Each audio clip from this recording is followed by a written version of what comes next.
Good afternoon. I'm Suzanne Maloney, Vice President and Director of the Foreign Policy Program here at the Brookings Institution. And on behalf of Brookings, I want to thank all of you for joining us today for this discussion on Turkey in a Middle East at war. We have a tremendous panel of experts, which has been planned by the Turkey Project here at Brookings, which is directed by my colleague Aslı Aydıntaşbaş and our Center on the United States and Europe. Along with Aslı and myself, our panel includes Phil Gordon, who is the Sidney Stein Jr. Scholar in our Strobe Talbot Center for Security Strategy and Technology. And among other roles in his very impressive career, Phil has served as assistant to the president and national security advisor to the vice president in the Biden administration. He's the author of Losing the Game, The False Promise of Regime Change in the Middle East, among other books. I'm also delighted to welcome Ambassador John Bass, who has also had a long and distinguished career in government, serving as ambassador to Afghanistan, to Turkey, to Georgia, and as Undersecretary of State for Management and acting Undersecretary of State for Political Affairs in the Biden administration. Our conversation will be moderated by Hümeyra Pamuk, who is currently the White House correspondent for Reuters. In her long and also distinguished career as a journalist, she's had postings in London, Dubai, Cairo, and Turkey, covering everything from the Arab Spring, the Syrian civil war, Turkish electoral politics, and the Kurdish insurgency. The dramatic and historic developments in the region since the United States and Israel commenced the war against the Islamic Republic of Iran on February 28th have reframed our discussion. So we will be covering different aspects of the war and its impacts, as well as Turkey and its role in the region and its relations with the United States. We moved to Zoom thanks to severe storms in the Washington, D.C. area today, but we're really glad that everyone can be with us virtually. There's much to talk about, so I'm going to hand it over to Hümeyra now, and thank you very much, Hümeyra. Thank you very much, Suzanne, for that wonderful introduction. I'm really honored to be moderating this.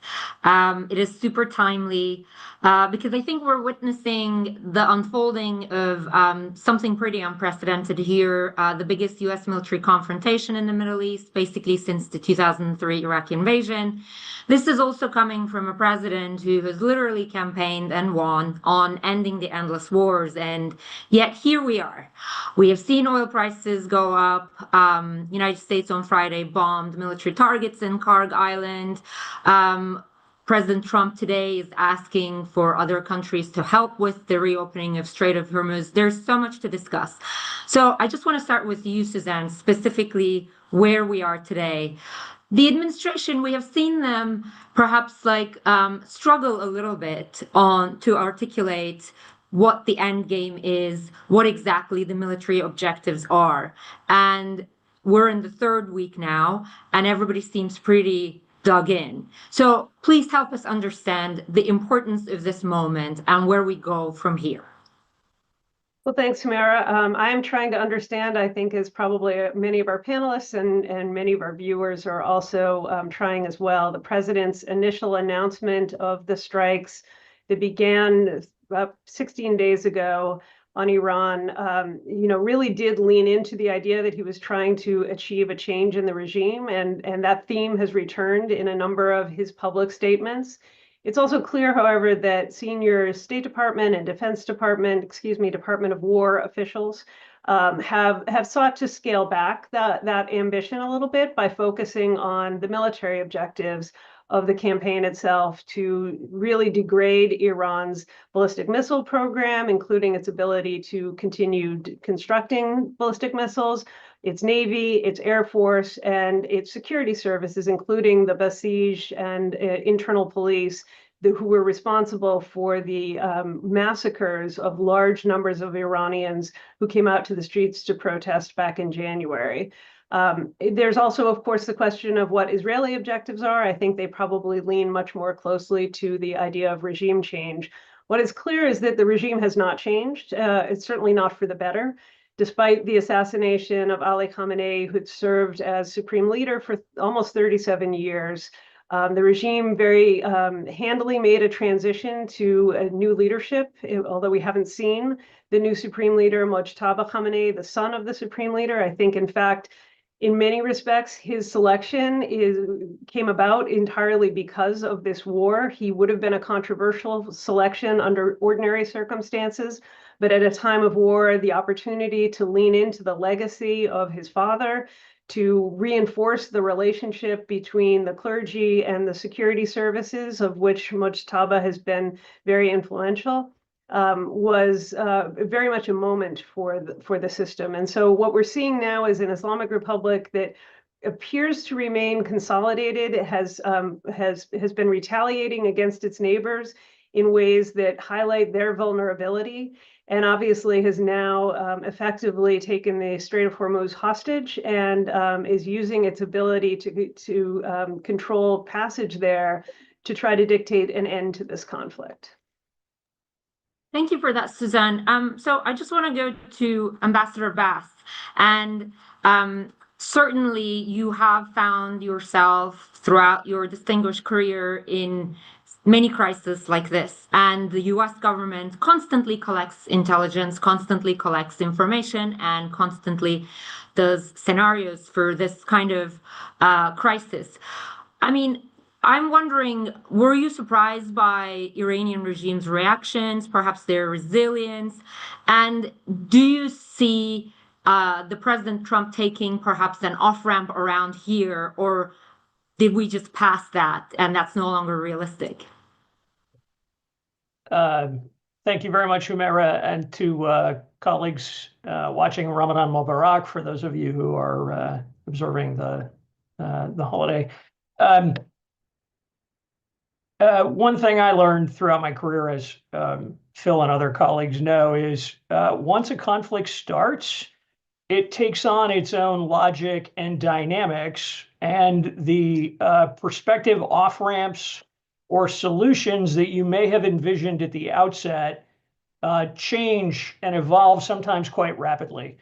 And I think what we're seeing now, to a degree, is a dilemma within our administration, the US administration, between aspirations as they've been voiced by the president over the period preceding and during the conflict, and really core objectives that are realistic to achieve without an enormous amount of unintended consequences and prospective collateral damage.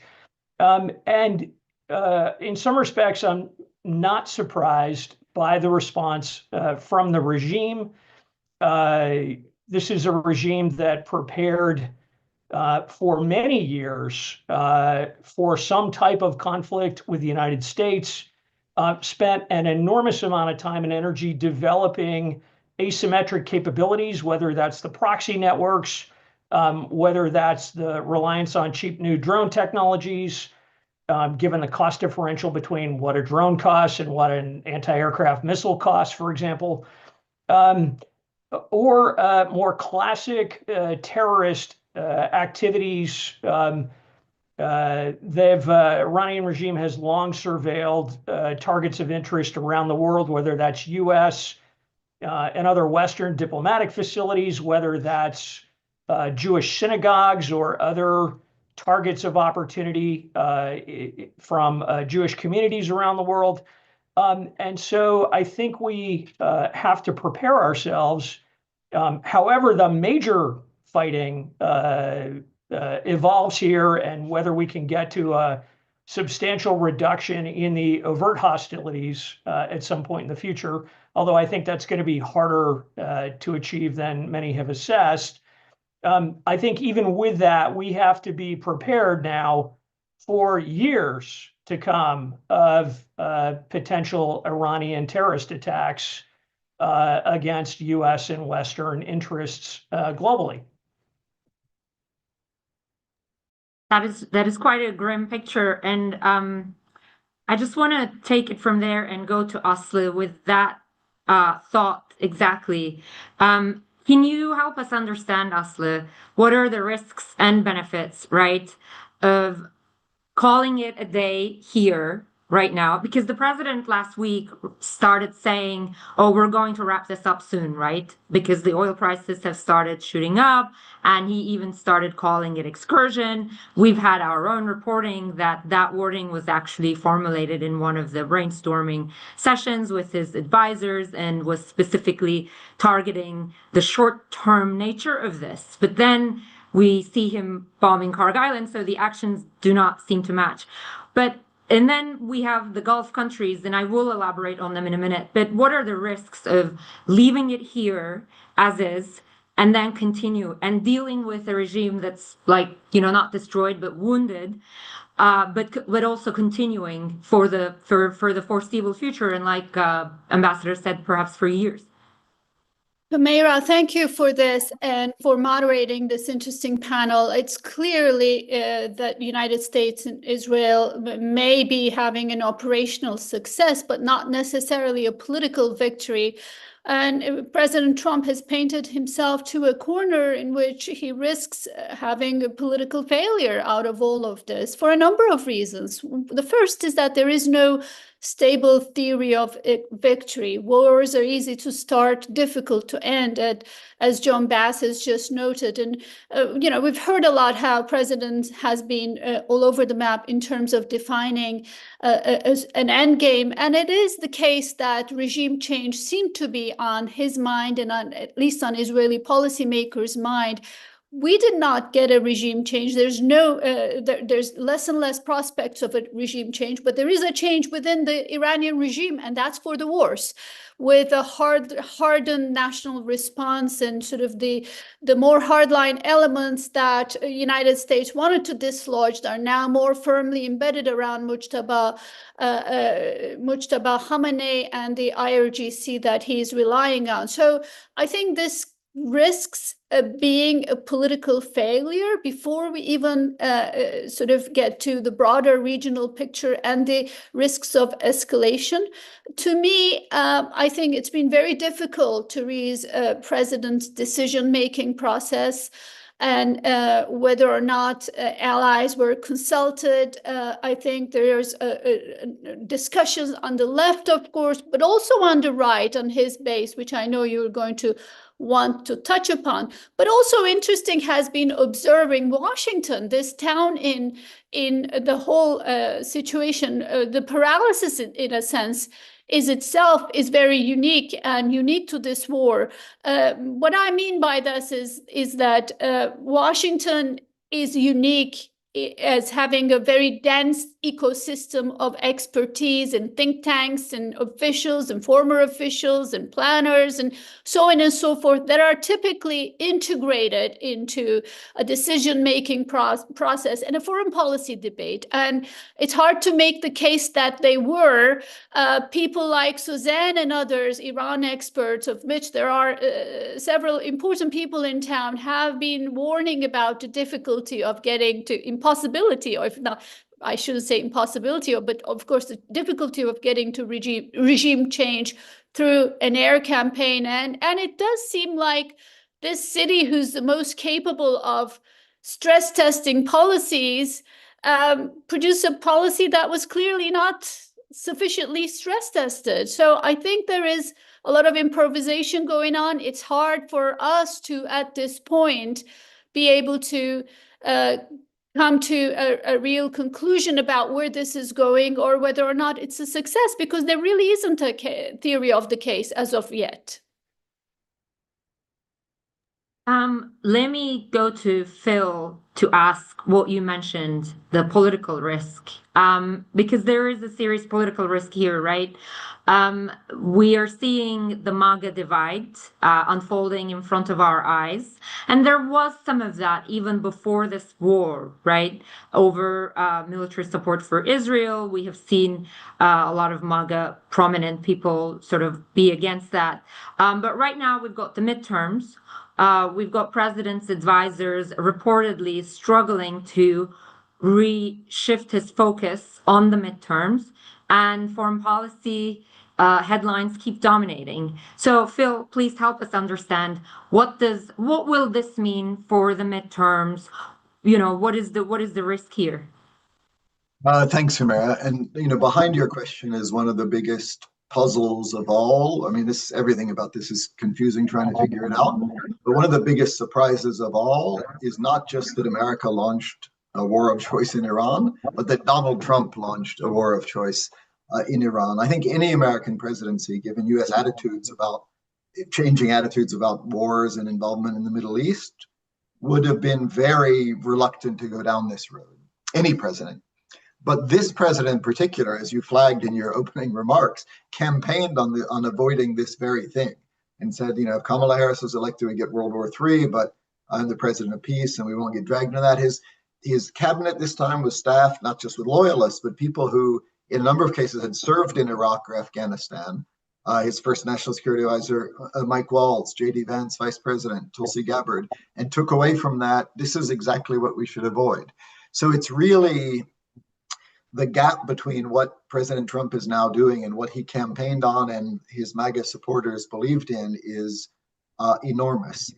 I mean, I can come to what that means for things like midterms, but I would just note in the meantime, to me, the only explanation of that is some of his actions in the first year went to his head in the sense that he was skeptical about using military force, but you know he always talks about Midnight Hammer last summer, the attack on the nuclear program in Iran, which he was reluctant to do, and then Israel showed that you could actually destroy successfully Iranian air defenses and do bombing, and then Trump participated at the last minute, and he just felt the naysayers were wrong, and then he did Venezuela, and everyone said it's going to be a quagmire, regime change, but he did it. He got Maduro. And he just got increasingly comfortable with the use of force to the point that he seemed to think this time the naysayers will be wrong again. And he now admits, he doesn't usually admit failure, but he said he was surprised that Iran responded the way that it did. Sort of the question you asked John Bass.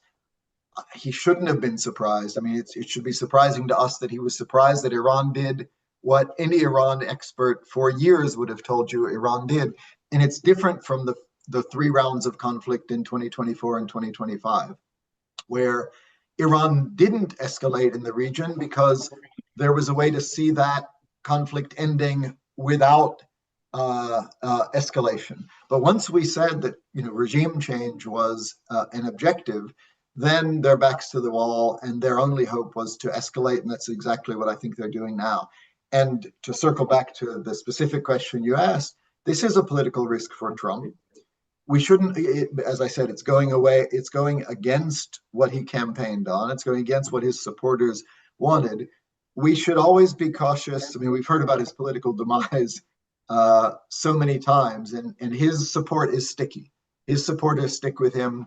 He said 10 years ago that he could shoot someone on Fifth Avenue and he wouldn't lose support, which is one of the most insightful things anybody has said about politics ever. And that's what he just shot. So he did the equivalent of shooting someone on Fifth Avenue by a war of choice in Iran.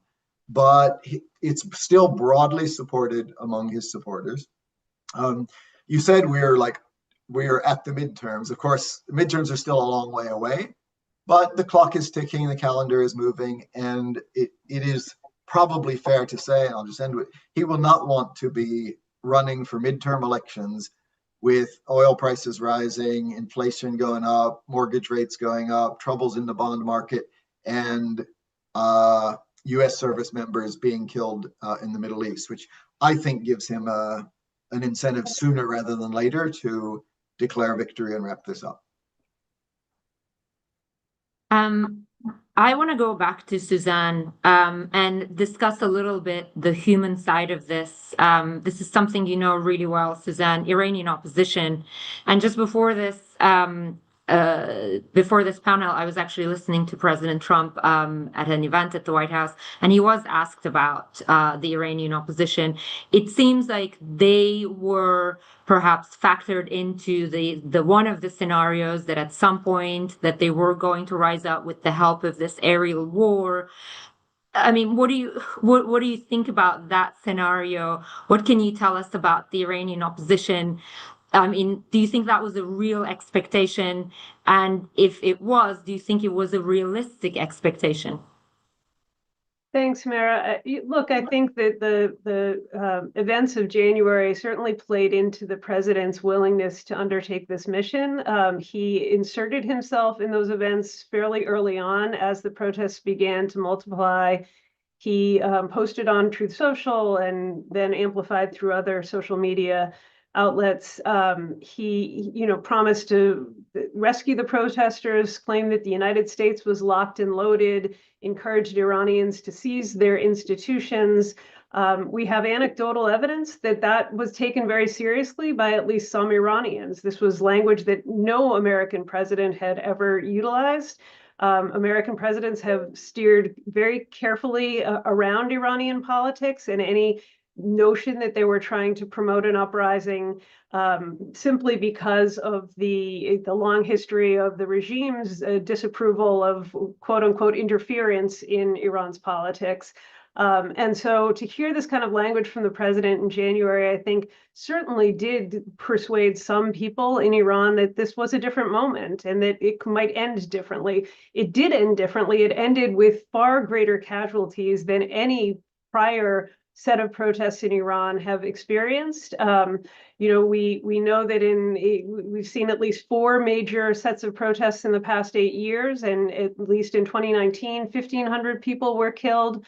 In the span of a week. In January, the sort of numbers that have been validated show that at least 7,000 were killed in a span of only a few days, and the numbers are probably significantly larger than that. So it was a different moment, but I think the logic that suggested that Iranians were very fed up with their government, that the government was itself far weaker because of the strikes that the US and Israel had undertaken back in June that had disabled key elements of the nuclear program, and by the erosion of their proxy militias around the region, that all of that contributed to some idea that somehow Iranians would be able to seize their government under the current circumstances. I think it was simply deeply misinformed. And I'm not surprised that the president bought it. But it is shocking to me if serious people in either Washington or in Jerusalem genuinely thought that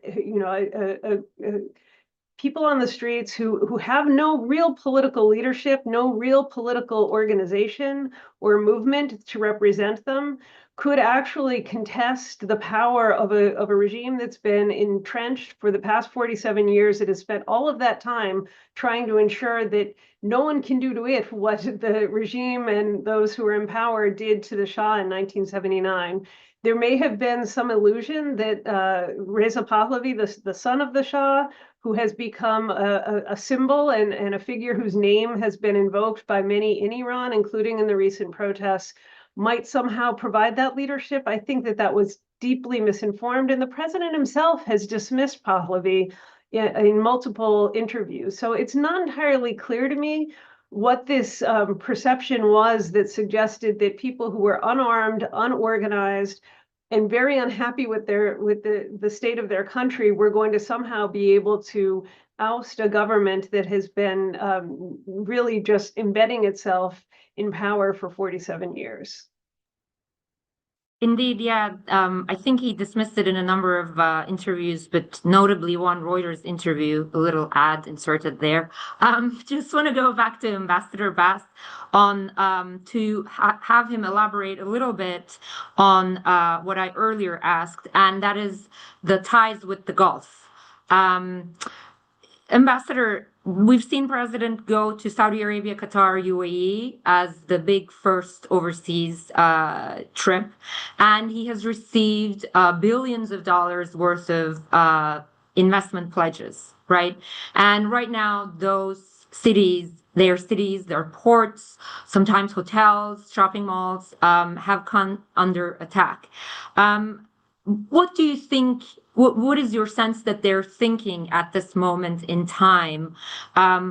If you know anything, whether like they're picking up the phone and telling President Trump to finish this off, please do share. But aside from that, what do you think they would be telling President Trump right now? Would they want this to end soon? And how do you think that is going to, whether or not it's going to have a lasting impact on the relationship? So it's several things. As perilous as the times are for countries and citizens within the Gulf, I think pretty much every government in the Gulf is grateful for the depth and strength of their defense cooperation and their relationship with the United States. And it's, it's sort of two sides of the same coin. At the same time as U.S. bases in the region are an obvious target for the regime, have been throughout. By the same token, it has been with a substantial amount of U.S. firepower directly in the form of U.S. forces, indirectly with U.S. defense articles that have been provided over the years to these countries that they've bought, that the Gulf, I think, has done a pretty good job of defending itself. Yes, inevitably, there have been some successful strikes by the Iranians, but I think looking at the volume of missiles and drones that they have thrown at Gulf targets, they've been comparatively not very successful. Now, having said all that, I think at a point in time when, or in a period when most of the Gulf states have been looking to diversify their economies and become more integrated into the global economy for reasons other than hydrocarbons and energy, inevitably an ill-formed, long-running conflict is not in their interests at all. And I think the longer this goes, the more concerned they are going to be about how it ends in ways that do not create longer-term instability that may disrupt for a long period of time energy flows out of the Gulf. Clearly, a key element that's going to have to be resolved here is the ability to use the Straits of Hormuz and the international waters there for commerce, and to find ways to prevent Iran from actively blockading effectively that strait. But beyond that, I think these countries are going to want to make sure that the outcome of the conflict is not perpetual instability for an extended period of time, given the challenges that the conflict in Iraq, for example, 20 years ago created for them in ways that weren't anticipated at the start of that conflict. Indeed, for sure. You mentioned Strait of Hormuz, and I want to go to Aslı and ask a question about alliances via that. Because, I mean, it's an interesting moment, right? Like, since yesterday, we have seen President come out and ask for help from other countries. And I think it is fair to say, even in the most diplomatic terms, President has been playing tough love with the allies. Like, for example, Denmark is a country that's pretty active in the Red Sea. And we all remember what we went through in January over Greenland. So I wonder how they're feeling about helping out right now. But of course, there is realpolitik and they wouldn't be acting emotionally. So, I mean, what do you think this moment for Aslı? And also, perhaps like you can bring in the board of President had just weeks ago. What does this moment mean for U.S. alliances? Do you see them coming for help on this? Well, I don't see Europeans certainly coming for help, and there is a reason for that. They have just witnessed in the month of January, which feels like 5 years ago, but in the month of January, they've just witnessed a major crisis around Greenland. And over the past year, they have been thinking that their dependence on United States for their energy supply, for their defense, for technology has been weaponized in many ways by President Trump. The tariff saga aside, I think the fact that the burden shifting issue when it comes to Ukraine has been a bit too rapid for them to adjust to. So I think that having just gone through this incredibly dramatic few days of US threats on Greenland, I think they find it hard to adjust back to a situation in which they are to help United States on a mission that clearly is very, very risky. In other words, our colleague Caitlin Talmadge, also a Brookings scholar, but also a professor at MIT, has a very important piece up at Foreign Affairs now. This is not her first piece on the Strait of Hormuz, but she talks about the difficulty of this mission, in which the weaker side has enormous advantages militarily, and President Trump may end up using U.S. Navy to escort ships, but that too entails huge risks. He may end up, using ground troops. He may end up using Marines. He may end up seizing Karg Island, or he may take an off-ramp tomorrow. I think Europeans are looking into this and realizing that this is just very risky from an ally that has shown itself to be willing to weaponize their dependency, military dependency. So it becomes a very difficult proposition for other countries to join. I want to extend that Europe Alliance's question, a version of that, a little bit, because from the list of questions that people have sent, that this is definitely of interest. Ask Phil Gordon, just very, very broadly, what do you think war and the means for in terms of the calculus in Ukraine?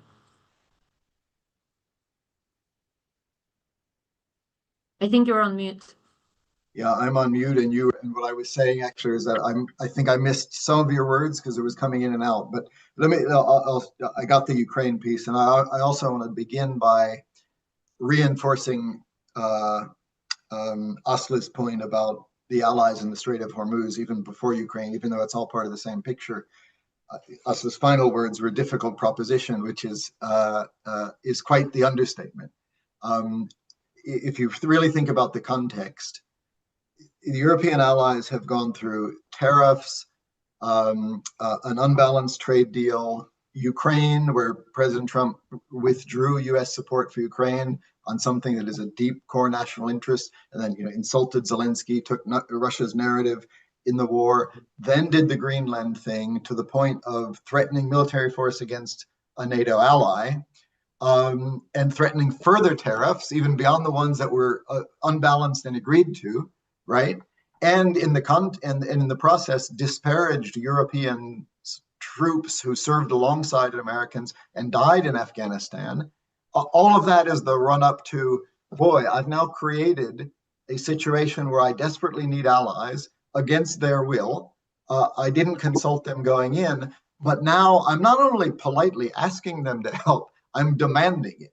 So I think that shouldn't, we shouldn't underestimate the strength of feeling. Imagine the political risk for a European leader who sends a warship to the Strait of Hormuz and risks the lives of their soldiers in that context. I sure wouldn't want to be that lead for a war that's unpopular and not supported by their population. So I already thought Greenland was a fundamental split in the transatlantic relationship, which we talked about at the time, but this just takes it to a further level. I mentioned Ukraine in your specific question. Ukraine is another victim. I suspect virtually every country we talk about in this context will be a victim or a casualty of this conflict, but Ukraine will suffer in a number of ways. Oil prices going up is a windfall to Russia.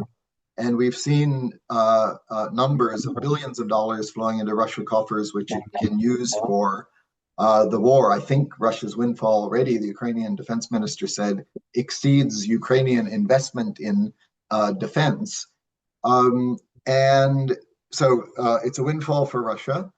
It also exacerbates the interceptor shortage that Ukraine was already suffering from. I mean, we spent the Biden administration, scouring the earth and doing whatever we could to come up with interceptors so that Ukraine could defend itself, ironically, in large part against Shahed drones exported from Iran to Russia.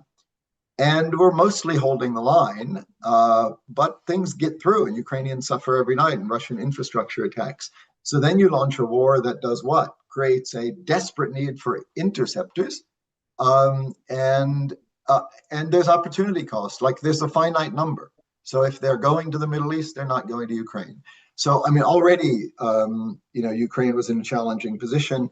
Arguably and sort of tragically, it was really holding its own. And I think we were getting earlier this year to a point where Russia was the one that might have to think twice about how long this was sustainable in Ukraine. But another consequence, unintended consequence of the Iran war is that it may shift the balance in Ukraine as well in an unfavorable way to the Ukrainians. Before we pivot to Turkey, I just want to do a very quick question-answer thing. I have one question. If this was a journalistic event, I would be imposing that on each of you, but I'm going to keep it voluntarily. But I would really appreciate at least a couple of answers.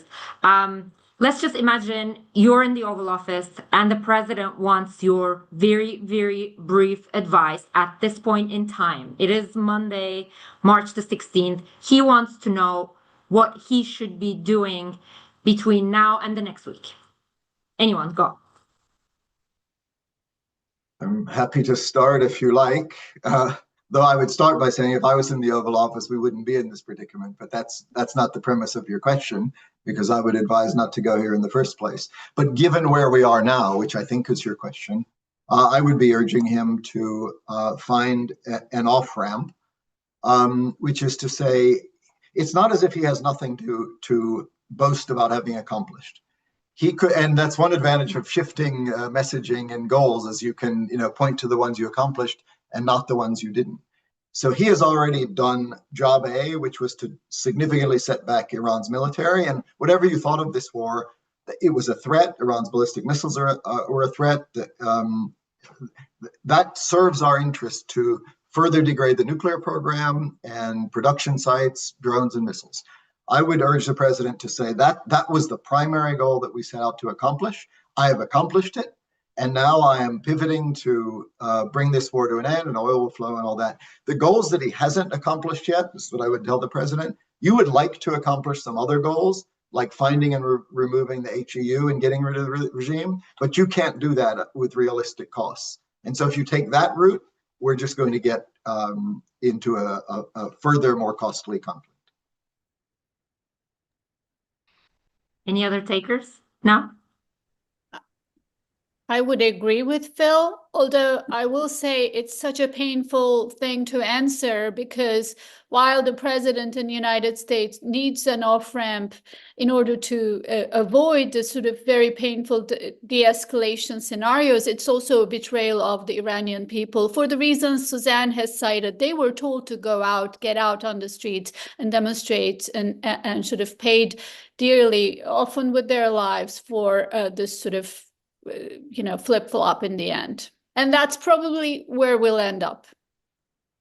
I'll just jump in very quickly. I think both Phil and Aslı are exactly right, but unfortunately, it's a bit of a sunk cost now in terms of what has happened. If the president had declared victory very quickly, if this had been indeed the 4-day mission that he apparently believed it was going to be, he could have really had that wonderful story of having done real damage to Iran's ballistic missile program and taken out Ali Khamenei, who is universally despised. The difficulty now is that the Iranians control how this war ends, and they may continue their attacks on the Strait and on their neighbors, even if the United States winds down the war. I think the other challenge, of course, is you talked about allies and partners. We're not in this war alone, and the Israelis do have, I think, a bigger ambition of regime change, and they are more determined to sustain the war because it is for them, at least in the post-October 7th moment, an existential one. They do not want to have to confront a threat from a new and improved, potentially, Islamic Republic. And they're going to be prepared to take greater losses and to assume greater costs than perhaps the United States and the wider international community would be. And just to add, I agree, Suzanne, that my recommended strategy gets harder with each passing day. And as you say, would have been easier a week ago.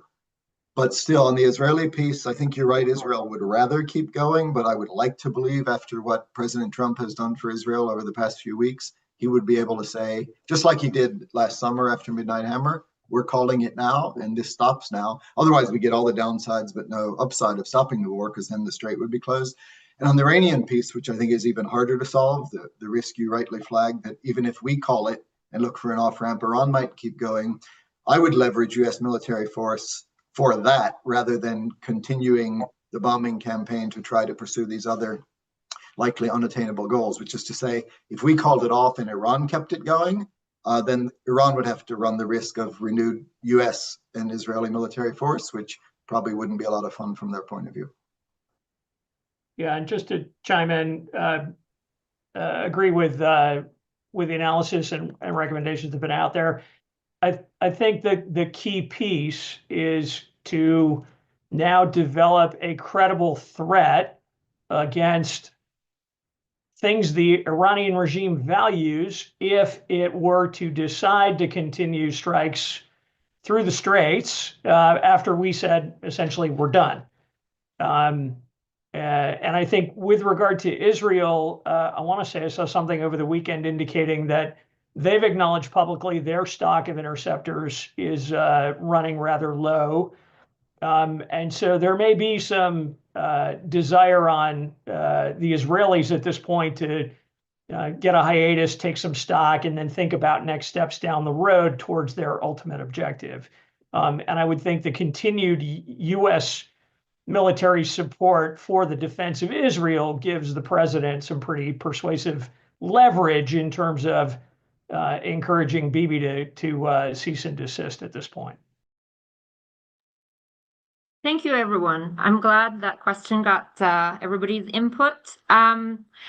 So now we're going to pivot a little bit to Turkey and how it's finding itself in this rather tricky situation. So I just want to kick this part off with Aslı, because over the weekend, something important happened. So now we've been seeing Iranian ballistic missiles violating Turkish airspace, and we have seen Iranians deny that. So this is actually going to be both for Aslı and Suzanne, two sides of the same coin. We have seen Hakan Fidan say, effectively call out the Iranians and say, like, they're not owning this, then we have the technical data. So Aslı, help us understand, like, what Turkey is navigating here, and if I can then get Suzanne to talk about why are the Iranians denying it? Of course, I understand it's hard to come out and say, like, we've done it, and there's this whole pro-Iranian sort of public opinion a little bit in Turkey that Aslı can talk about. But I mean, why do you think Iranians are trying to appeal to the Turkish public? If I can get both of you to talk about that. Hümeyra, if I can take a moment to briefly talk about Turkey's relationship with Iran, that is, that has been based on a policy that exists for centuries. Turkish-Iranian relationship have pretty much shaped with a 1639 agreement, Kasr-Şirin agreement, that everybody who goes through the Turkish school system knows. After Ottoman and Safavid empires, after sort of decades of fighting between these two empires, they got together and decided on three pillars, three core principles. One was the physical border, which is one of the oldest borders around the world that has not changed, along the Zagros Mountains. The second was non-interference in each other's affairs. And the third was no direct confrontations. And regimes changed, empires rose and fell, and dynasties changed. But this principle, the two countries have kept to. This is not because there's any love lost between these two regimes. Turkey and Iran are frenemies, but they have stuck to this sort of principle of non-interference and no direct fighting. So Turkey is very determined to stay out of this war, and it can live with a difficult Iran. It has over decades learned to live with a difficult Iran, even though it was concerned about the nuclear program, its proxies in Iraq and Syria, its ballistic program, and so on and so forth. But it's difficult to live with a broken Iran that is involved in that is the source of regional chaos. Obviously, there's issues like migration, economic disruption, and so on and so forth. But the idea of a regime change operation that triggers a civil war or sort of a regional chaos is very frightening to Turkish decision makers. So they're playing this in a very interesting way. Obviously, these 3 missiles came from Iran, possibly a result of their sort of devolved mosaic defense structure, and Turkey's. They were intercepted by NATO NATO anti-missile systems, and so on and so forth. But I think for Turkey, it's very important to manage this conflict, stay out of it, hoping that it will be a short war. Also important, I think, at this point for Ankara is try to see if there could be a decoupling of US and Israeli war aims. In the beginning, I mean, for the longest time, Ankara saw in President Trump what they wanted to see, which was sort of not somebody that was going along with every suggestion from Israel. And they saw in the Board of Peace and the whole Gaza sort of ceasefire what they wanted to see. Maybe he is using leverage over Israel. They were obviously very frustrated with the Biden administration and President Biden throughout the Gaza conflict because of the conflict. But now it's a different situation. It's hard to see if there is going to be a divergence between US and Israeli goals. That's something Turkey would like to see. And an off-ramp, of course, is very much something they would like to see. So I think they're keeping relations with Iran and Washington, not jumping right now, not raising their hand for a mediation effort or anything. Neither side seems to have much appetite for that at the moment. But I think they're keeping channels of communication open if and when there will be a time for an off-ramp at the moment. At the moment, it doesn't seem to be the case. I'll just jump in and echo what Aslı has just said. I think, you know, the most obvious and probably plausible explanation for the Iranian denial is the fact that they have devolved command authority that is part of the overall structure of the Iranian military, and it's a longstanding approach. And obviously, you know, there's an argument that someone might not have been aware. It does strain credulity, even in a system that is currently disrupted by an ongoing war, that somehow that someone wasn't aware that you know, ballistic missiles were launched at Turkey. I think, you know, it's also notable that the Iranians have denied that they've been talking with Turkey's other remarks from Fidan about a back channel. I have no doubt that these conversations are ongoing. It also reflects the fact that there are different power centers in the regime right now. We're still really, I think, watching to see who and what kind of leader Mojtaba will be, whether he actually is capable of exerting control over what has always been a heavily factionalized system. And certainly in the aftermath of the loss of Khamenei, who had kept a kind of stability and balance between different aspects of different institutions and different you know, political tendencies within the system, there's going to be competition and infighting, and I think it's entirely likely that you know, some of this is just a heavily factionalized country at war and trying to manage a situation which is moving exceptionally quickly.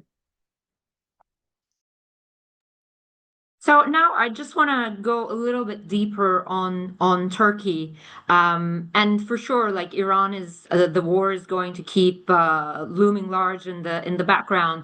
But I just want to go to Ambassador Bass. We have seen U.S.-Turkey relationship evolve over the past decade, not necessarily in a good way. We have seen during the first Trump administration, there's this thing they call leaders diplomacy, which is now basically how, at the moment now, U.S. does diplomacy with everybody. At the time, it wasn't so obvious. But I mean, since the beginning of Trump administration, we have seen the relationship be significantly warmer. Hakan Fidan speaking regularly with Steve Witkoff, and they align on Syria. We have seen the developments on Halkbank. Ambassador, how do you think that relationship will evolve with the Iran war? And, just help us understand S-400s, F-35s. We have not seen any concrete progress in any of those, right? Do we have any reason to think that the warm bilateral ties will be enough for those issues to be resolved anytime soon?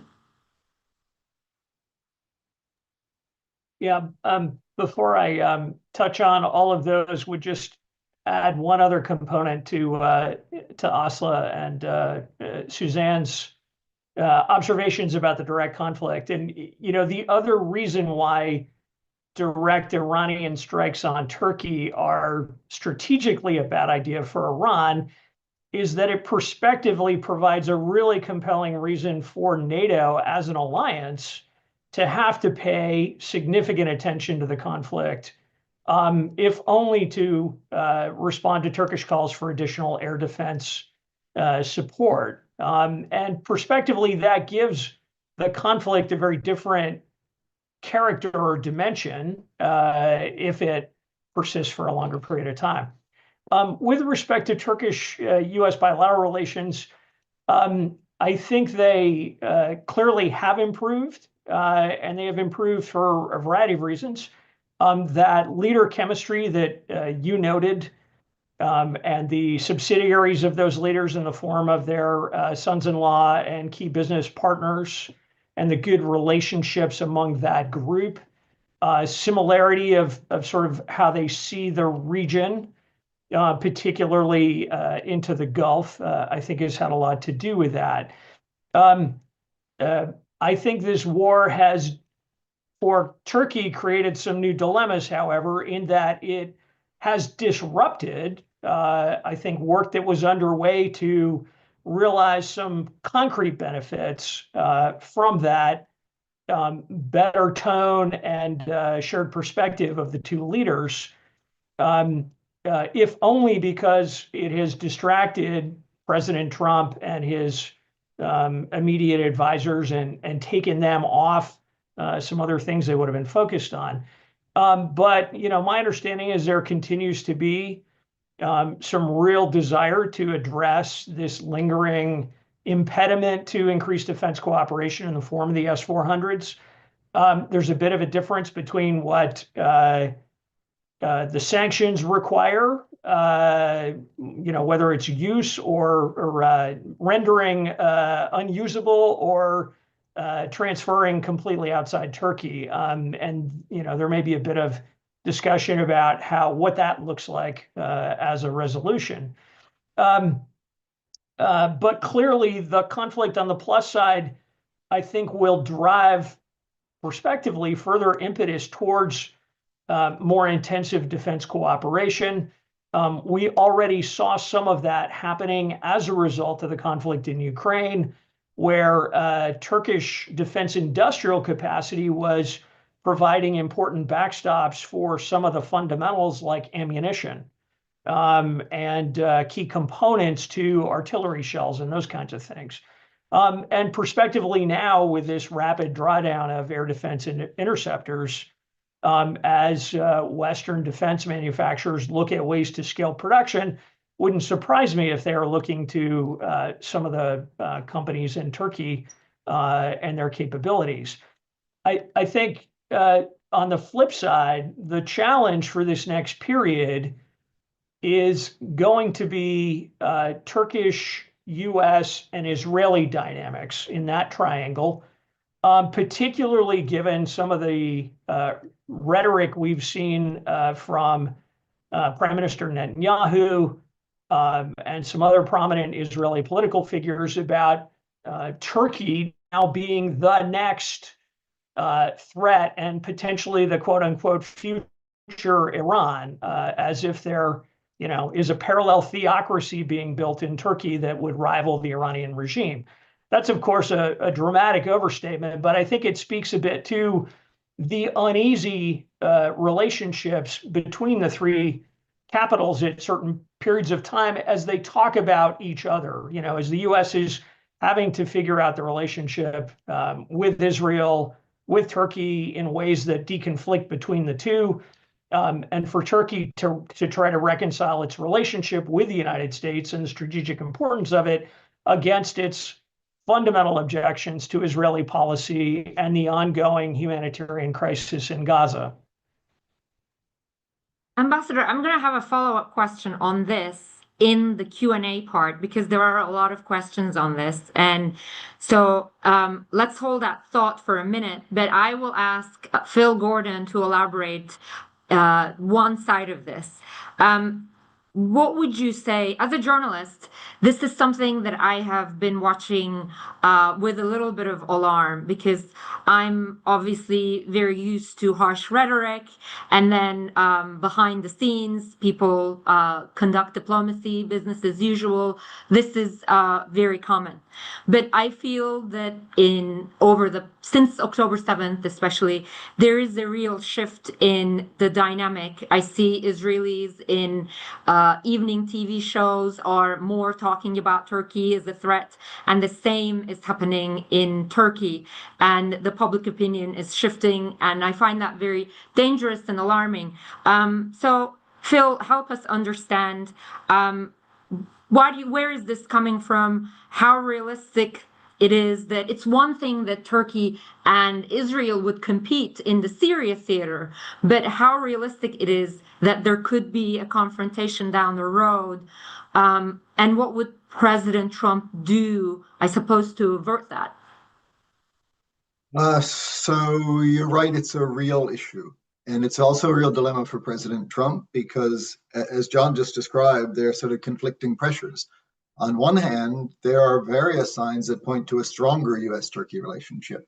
And some of the thorniest things that have divided us over the years, starting with Syria, where we almost came like militarily to blows with the new Syrian government, that is less. With talks with the PKK and the Kurdish issue going down, that goes down. We had the Gulen issue, which hasn't gone away, but it's certainly not what it was a couple of years ago or when John was in Turkey. S-400s, it's not resolved yet, but you can see a way forward in the way you couldn't before. Gaza, when it was, at its peak, was deeply divisive. So all of that sets the stage for what you all rightly talked about as a potential warming of U.S.-Turkey ties. But the biggest constraining factor is the Israel angle that you also mentioned, because Trump, while he seems to like Erdogan and want to have a better U.S.-Turkey relationship, he certainly hasn't given up on the U.S.-Israel relationship, which will be a ball and chain on any effort to reconcile with Turkey. Because from the Israeli point of view, Iran is still the biggest threat in the region, even after this. I mean, their dream was changing the regime and the Iran issue would go away.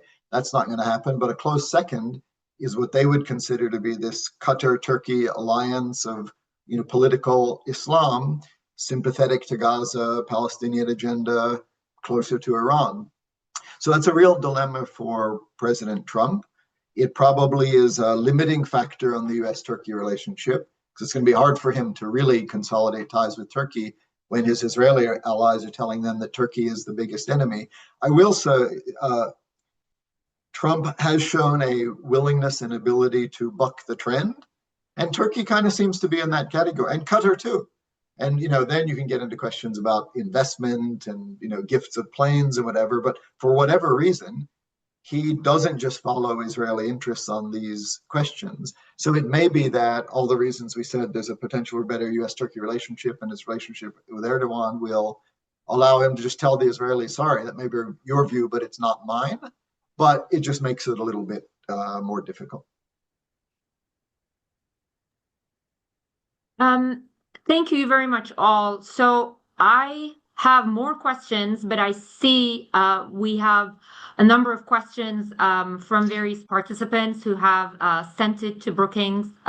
So I'm just going to combine a couple of them because there are a couple of very predominant themes.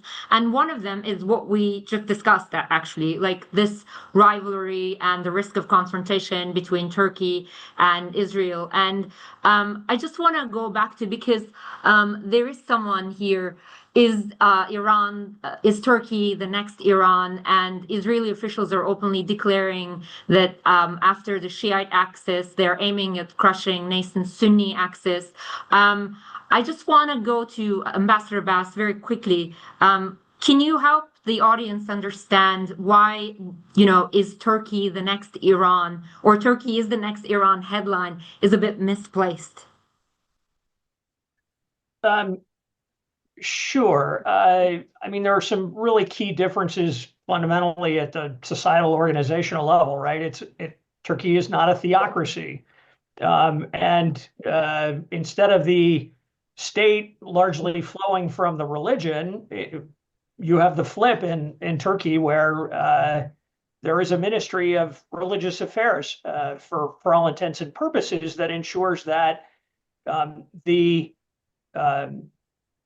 tenets of the faith and what's coming from the mosques on Friday during sermons is consistent with what the state believes should be discussed. So a very different concept, number one. Number two, I think it's important to remember that even as President Erdogan, throughout his tenure, has sought to reestablish Turkey as a political presence in the Middle East and across the Islamic world, at the same time, that has been tempered to a pretty significant degree by some of the core tenets of the Turkish Republic and the restraint of Kemal Ataturk in ensuring that Turkey did not get involved in problems beyond its borders, that it focused principally on domestic security, on having a strong military that could protect its borders, but that it would not get involved in overseas adventures. Now, obviously, we've seen some evolution in that over the last 10 years, but principally that's been a consequence of the profound instability on Turkey's southern border with Syria and the enormous challenges that created for Turkish society with the outflow of refugees, with the foreign terrorists streaming through Turkey to get to a conflict in Syria where they could wage jihad and in some cases engaging in that kind of extremist violence within Turkey itself. So there have been some real cautionary tales over the last 10 years about embracing an aggressive foreign policy that seeks to assert a view of society organized around faith that looks anything like what Iran has done in an equivalent period, or indeed, as Suzanne noted, for the 47 years of the theocracy. Hümeyra, can I come in on this issue as well briefly? Hello? We can hear you, please. Oh, yeah. Sure. I wanted to just come in briefly because this does, it is very important and dangerous, the kind of changing strategic culture in both countries very noticeably over the past 2 years. This whole notion, Turkey is a bigger threat than Iran, was a completely fringe idea in Israel and Israeli security circles. And now we're seeing it, easily this aired by both Israeli officials or at this point an opposition member. And I think we are in a place where both countries think the other is pursuing a policy of encirclement and that their expanding zones of influence are going to clash. I think more importantly, it's no longer about Syria. It's no longer about sort of differences, sort of a clash of cultures on the far right party on one side and the far right party on the other. It's also about Eastern Mediterranean expansion of Israeli ties with Cyprus and so on. It's also about Horn of Africa. And it's also Turkey's deep discomfort with Israel's policy of sort of keeping its neighbors militarily suppressed, mowing the lawn, as they say. And this to Turkey is very much long-term, it's unacceptable. This type of hegemonic role that Israel wants to play in the region, I think, inevitably clashes with how Turkey sees itself as a regional heavyweight. So traditionally, there have been, in the past, there have been times in which, you know, Turkey and Israel had tensions flare up, diplomatic spats and so on. Traditionally, you had United States stepping in and mediating. I don't think President Trump is uninterested in that role, but he just does not have the attention span and the sort of, dedication, so to speak, to actually step in and go through the cumbersome work of trying to mediate. There is one deconfliction track that's in Syria, and that's good. But that's just not enough, because it's also Eastern Mediterranean. It's also about Israel's understanding of its relationship with the rest of the region. It's also about Lebanon and so on and so forth. And of course, I don't know if you were going to touch upon this, but how Turks perceive Israel to be using a Kurdish card in Iran. I think these are all very, very dangerous issues that U.S. policymakers need to play a very more active role in trying to deconflict. Yes, that is actually my last final big topic, because I see multiple questions on it, and it was in my questions. It's a big topic that we haven't discussed. We've all seen the reporting. We have done the same reporting that U.S. was in talks with various Kurdish groups inside Iran. And these stories started coming out perhaps like about 10 days ago. And after some of them said CIA was arming them. Obviously, this is like very, very sensitive for Turkey. And now we're no longer reading that much about it, although I can assure you we're digging into it. So I just want to open it up to everybody. What are the risks? How would Turkey take that? What do you make of the stories coming out 10 days ago and this issue sort of going a little bit quiet? I mean, do you see this as a real strategy for Trump administration? Could these groups really be deployed in Iran? Just anyone. Mary, it may be one area actually where Erdogan's relationship with Trump paid off, because like chronologically it looks like, we do know that even though they haven't said regime change was a formal objective, that's what they wanted to accomplish. It clearly wasn't going to happen easily through air power. Somebody had the idea, maybe we could put pressure by arming Kurds. That sort of thing has been done in the past, but Turkey got wind of that, and we understand through good reporting that Turkey communicated that back to the White House, and does seem to have had an impact on Trump and got him to stand down. Even aside from that, it's inherently a terrible idea. It might well put pressure on the regime, but more likely to cause internal divisions, more killing, civil conflict than some transition to some stable alternative government. So it was a bad idea to start with, but it does feel like Turkey weighing in got Trump to realize that it was a bad idea, and I suspect we won't really see it reemerge. Hümeyra, if I could add on this issue, it also seems like Kurds have made a strategic choice not to go along with it. Bafil Talabani, the son of legendary Imam Jalal Talabani, who also served as the president of Iraq, but also obviously a legendary Kurdish leader. His son's statement was very clear.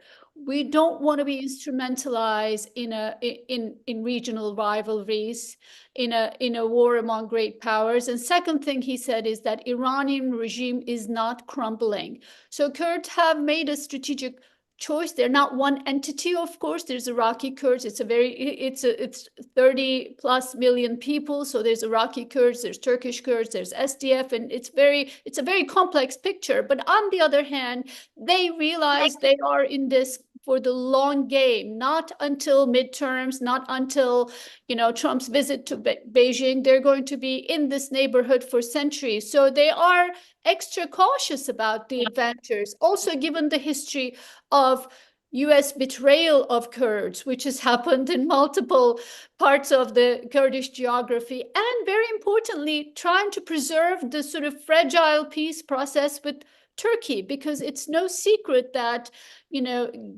arming Iranian Kurds, particularly PKK offshoot PEJAK, which is the strongest group in the area, would inevitably, one way or another, draw Turkey in, perhaps, trigger something between Azeri Iranians and Kurds, and so on and so forth. It is just a Pandora's box that I think when Kurds looked at it, pluses and minuses, and US long-term commitment, I think they were just not sure it's worth trying. So they made a strategic choice to stick with their historic traditional neighbors, Turks, Iranians, and Arabs in Syria, and I think for now in Iran. Thank you, Aslı, for that. I think from a journalistic point of view, we're going to keep at that particular topic. Unfortunately, I've seen some terrible ideas become policy, so I'm just going to have to keep an eye on that. So thank you very much for this discussion. I learned a lot. I really appreciated the insight and knowledge of every single one of you. I'm deeply honored you asked me to moderate this. I hope this was a rich and fruitful discussion for the audience as well, even if it was online. Thank you very much to every single panelist. Thank you for everybody who tuned in. I hope we can do a repeat of this in the coming months in person. Thanks for being with us, everyone. Have a great day.